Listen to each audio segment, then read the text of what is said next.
Hello, everybody. I am Jeremy Lisitz, staff for the Jewish Film Festival in Sarasota, Manatee, the Mort Skirball Jewish Film Festival. And we are very fortunate today to have the director of Viral Anti-Semitism and Four Mutations, Andrew Goldberg. Welcome to our talk back with the directors. Appreciate Thank you, sir. Thank you. I can start out with, I watched the movie for the third time this morning. Oh, so wow. I'd seen it twice, months and months ago, when you were in contention to be chosen to be in our festival. And it just, seeing it this time, what prompted you to create this movie? Well, that's a good question. Why did I make the film? Which is, the environment after the election, after Trump won, was tense.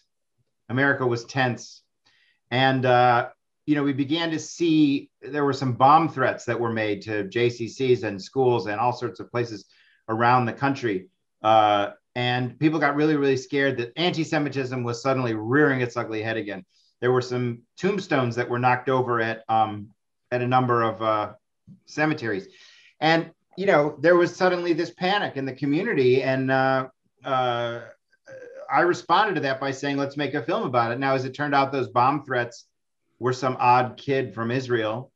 And then someone did a study that most cemeteries are vandalized by, drunk teenagers who just want to be obnoxious.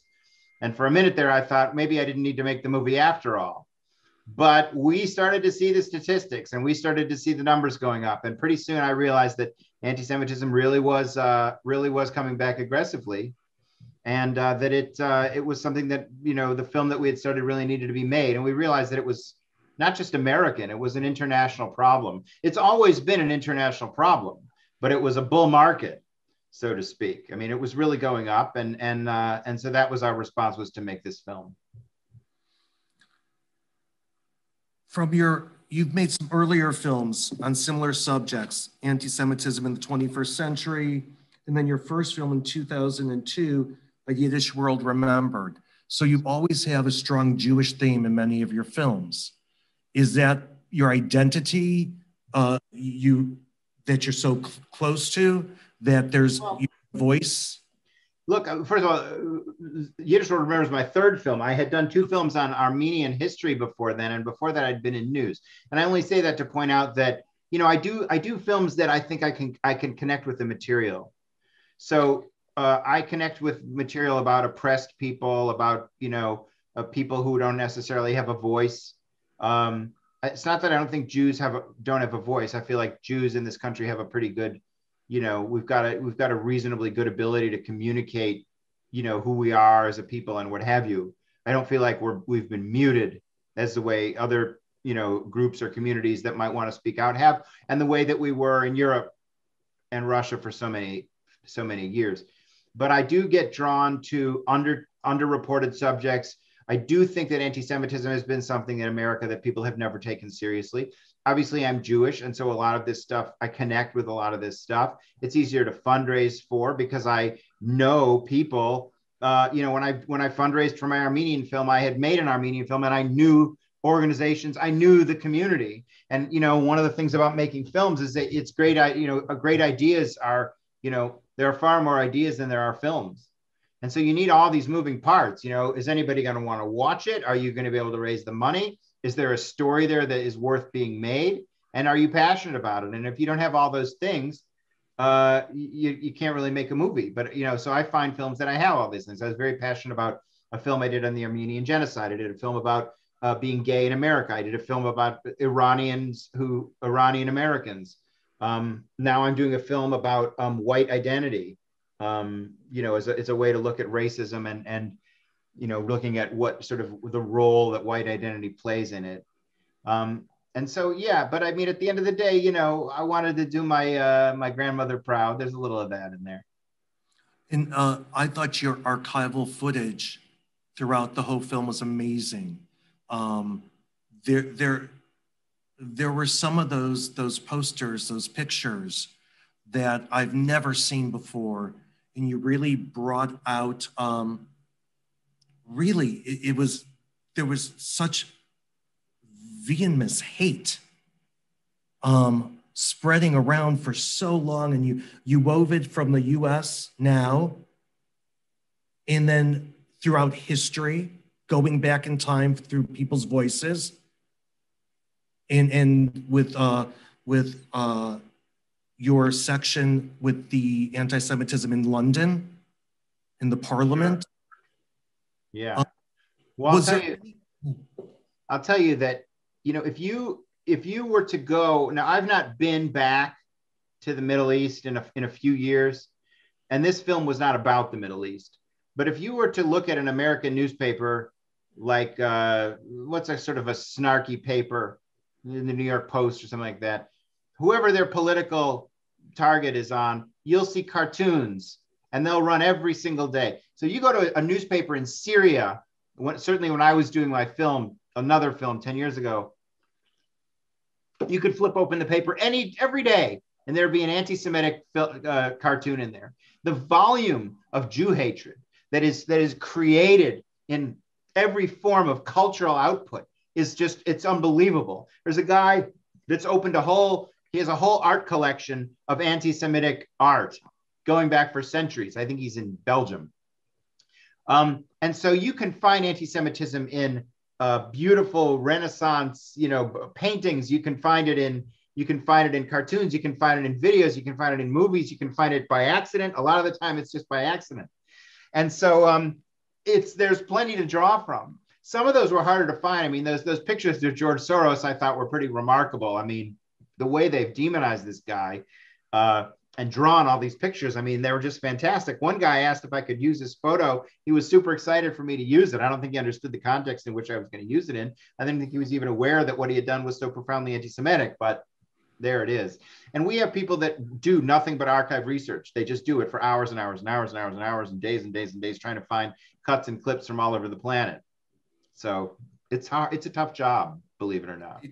Yes. And it's not an easy movie to watch. No. But you intend it.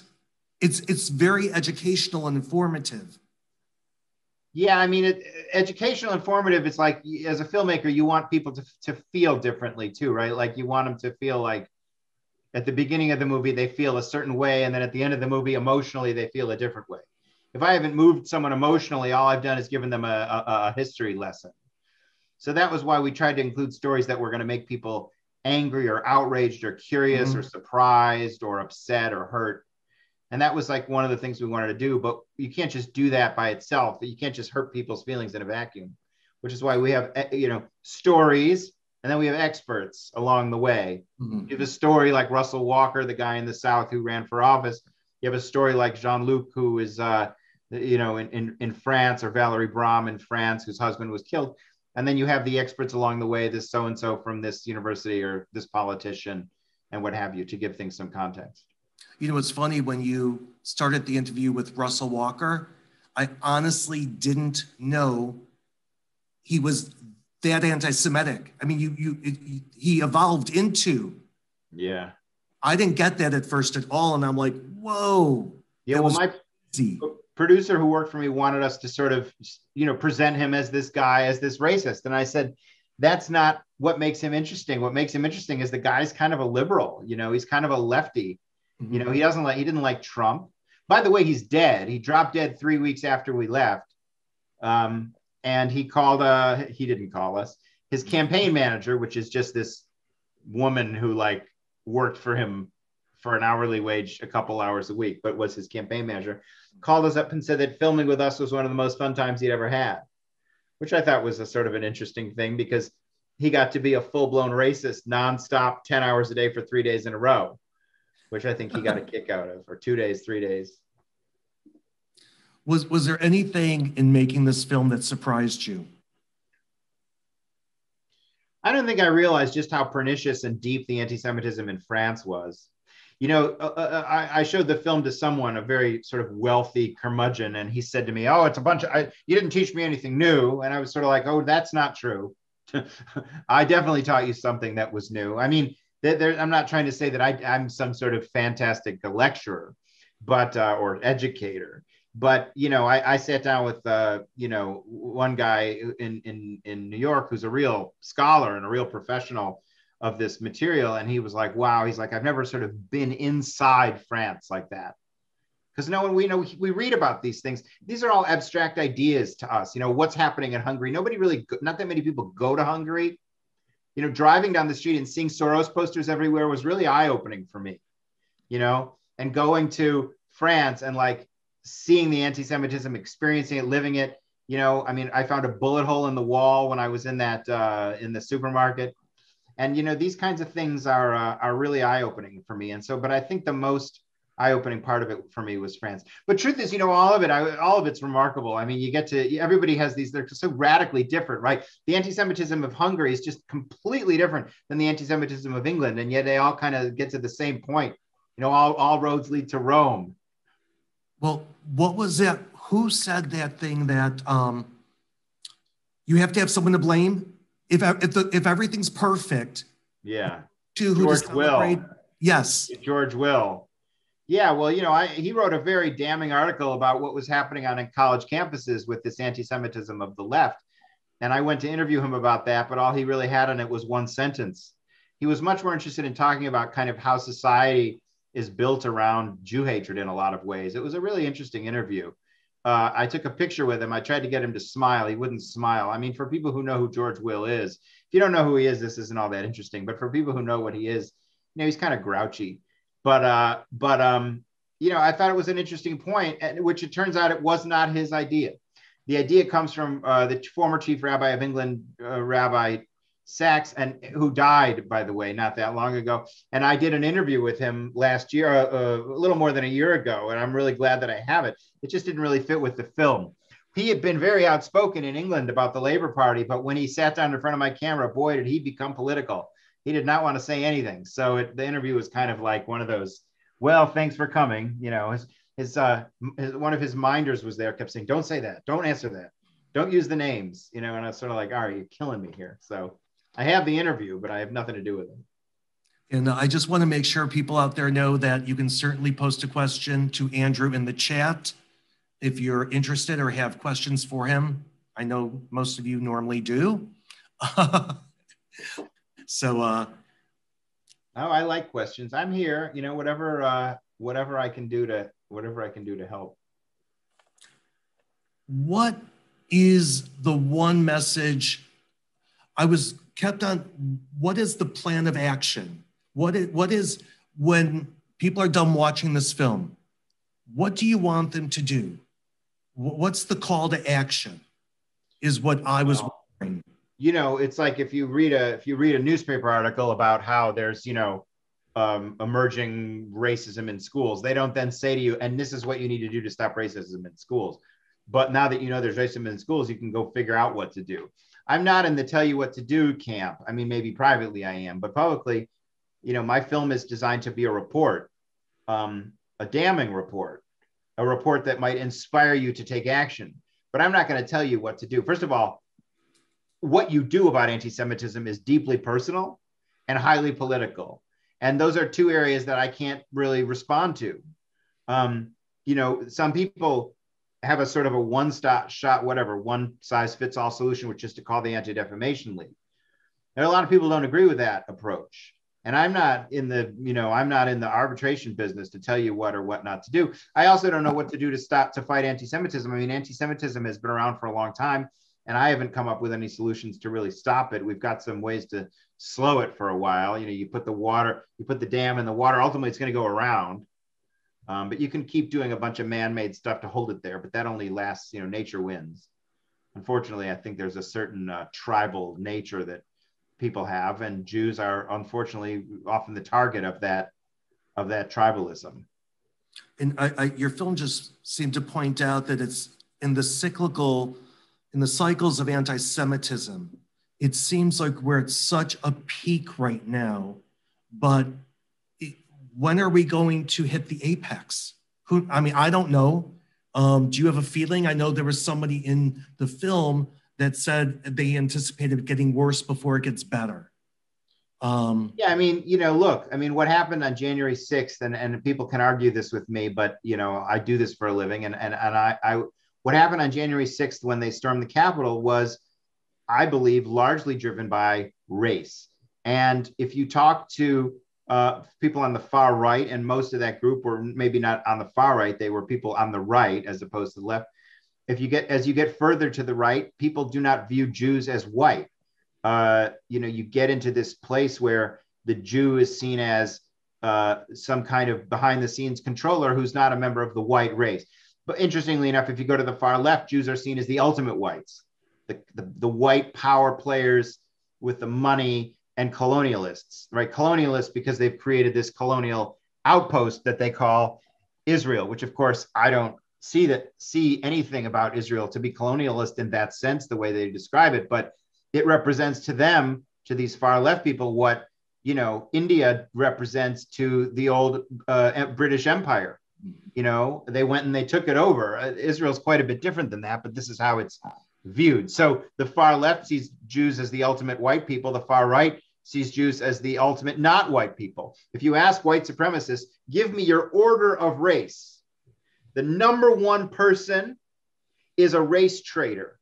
That's a white person that has disowned her or his race and has now married a black person or come out against white supremacy. That's a number one person that is the enemy of the white race.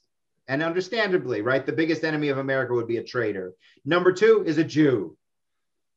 So the Jew is in the list of who is not a loyal white person. The Jew really tops the list. And then blacks and everybody else fall underneath the Jew, which is a really interesting kind of way of framing it. So if you use that kind of thinking and you see the growth of a community in this country that is increasingly feels under attack, I think that anti-Semitism has nowhere to go but up.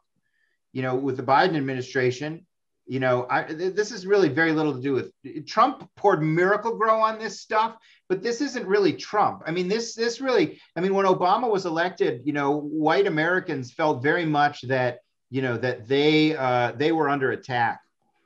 And, the Jew is the victim of this kind of a thing, right? The Jew is always the one who must be causing this. The Jew is the one who always must be doing this.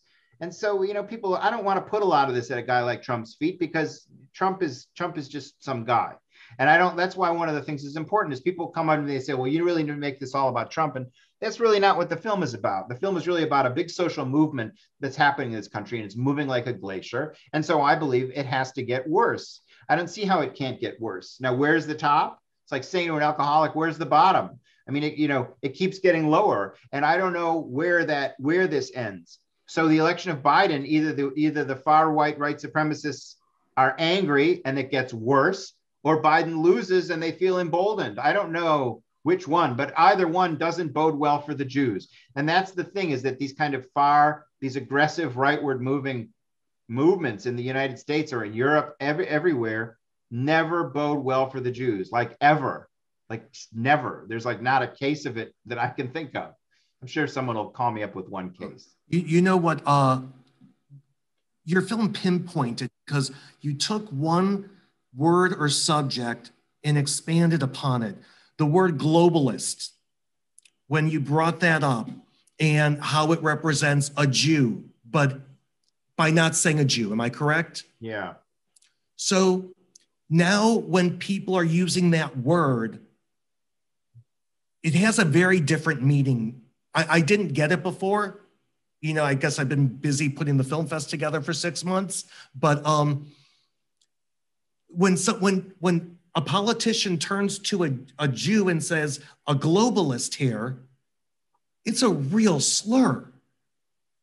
It's really a nasty thing. So I thought your movie was fantastic, bringing out those ideas.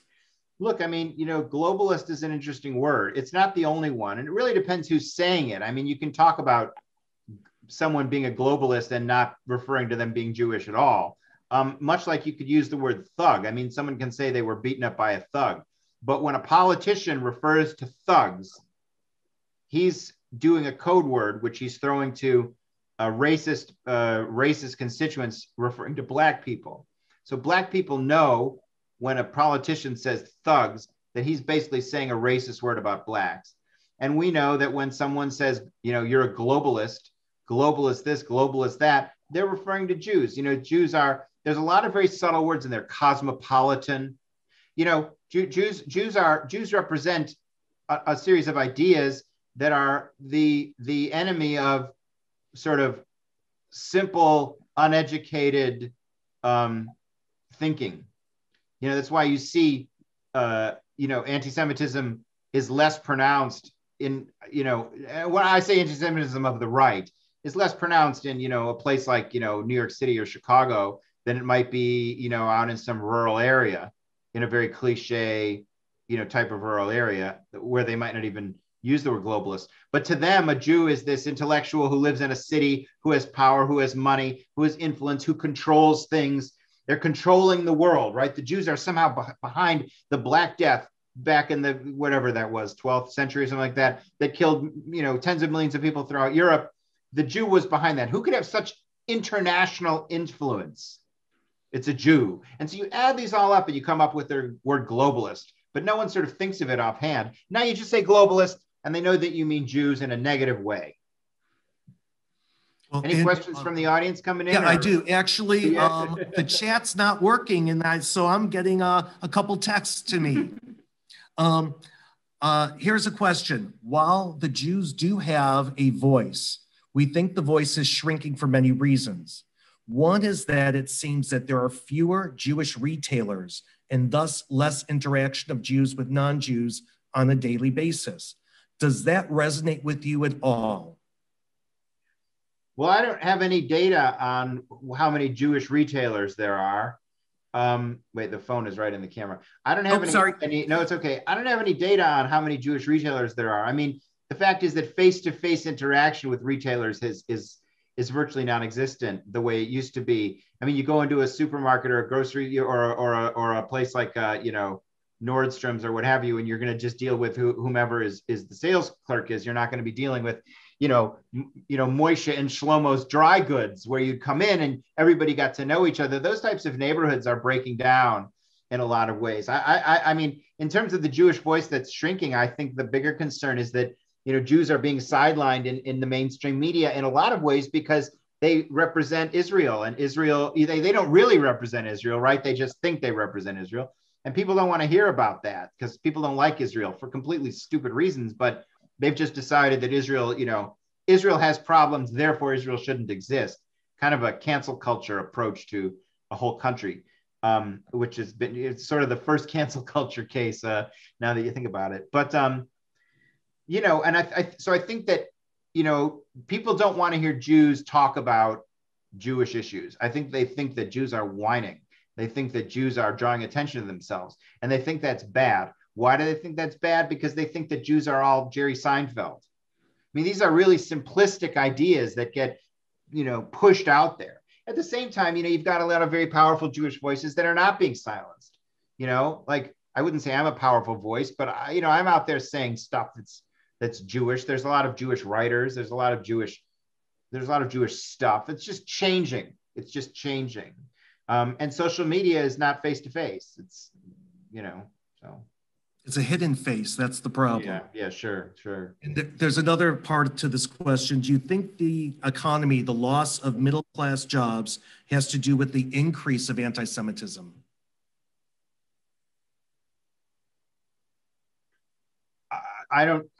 Listen, I mean, I have an MBA from the University of Chicago. I studied economics. I can't draw the line. Maybe there is one. I can't do it right now on the spot, but I'm going to have to go with question requires additional thinking. Not sure what to do with the question right now. Well, is there anything else you would like to tell us? Anything that you want us to leave with today? No, I mean, you asked a lot of great questions, and I always say that I think what I had to say was in the film, and I like to do these chats and talks for people to unpack things that they wonder about. I will say that I did a chat with a synagogue in New York a few days ago, and she said end on a positive note, and the positive note that I ended on was that all this anti-Semitism is, pushing the community. I don't believe there's a community, right? Because every Jewish people do their own thing, but to the degree that there is a community, that the community is getting more mobilized and more active, and it's pushing people to think more carefully about their interest in Israel and recognizing the importance of having an Israel there for them. And I think that's a silver lining. Unfortunately, it's a kind of hideous silver lining, right? The notion that such hatred and negative energy should lead to us becoming better at, standing up for what we believe in. And I interviewed Alan Dershowitz many years ago, and I know that some people are smiling and some people are groaning. But I used the phrase that someone said, like, are you Jewish? And then someone will say, well, I'm only a quarter Jewish. And then someone will say, well, you're Jewish enough for Hitler.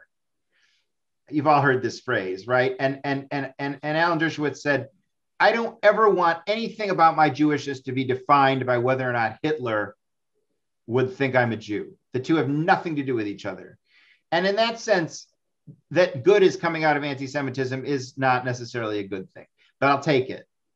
I'll take it. We're having these kind of conversations and they're very intense. If this film was about, Jewish shopkeepers in the 1800s in America, it might not have the kind of passions and stuff that I'm getting with this movie around the country. People are really, really taking this stuff seriously, as well they should. We don't have a good track record of not getting beaten up on. Well, so what really, another point, and I'm sorry, is the leaders of countries around the world that are just like you, hungry. And now the Labour Party not now, but the Labour Party in Britain. These are vocal leaders. And it seems like in places that weren't as vocal before, at least Britain. Yeah, well. It's scary. Yeah, Philip Roth said that when he went to England, he could smell the anti-Semitism in the air. And when he was in a restaurant, he had to break open the windows or leave because the anti-Semitism was so overpowering. But of course, I think what he's thinking about is something different. But I think it's very naive to think that, the Labour Party in England is not very tied up in their feelings about Jews, not just Israel. It's very easy to just say Israel, Israel, Israel. But that isn't the case. And so, they found a voice, they're vocal, and the internet gives them, none of this would be as intense as it is without social media. Social media is kind of, I call it like the sewage pipe of modern communication, because that's really what it is. It's just filled with just violence. I'm sure everybody listening right now totally agrees with you. Yeah. If anyone has any other questions, I'm happy to answer them. I don't see any more. But Andrew, I want to thank you for being with us today. Thank you. Your movie, and a committee of 43 Jews picked it. Oh, wow. You can get that many Jews on a committee to vote for your movie, you did pretty good. But how many were on the committee? 1,400?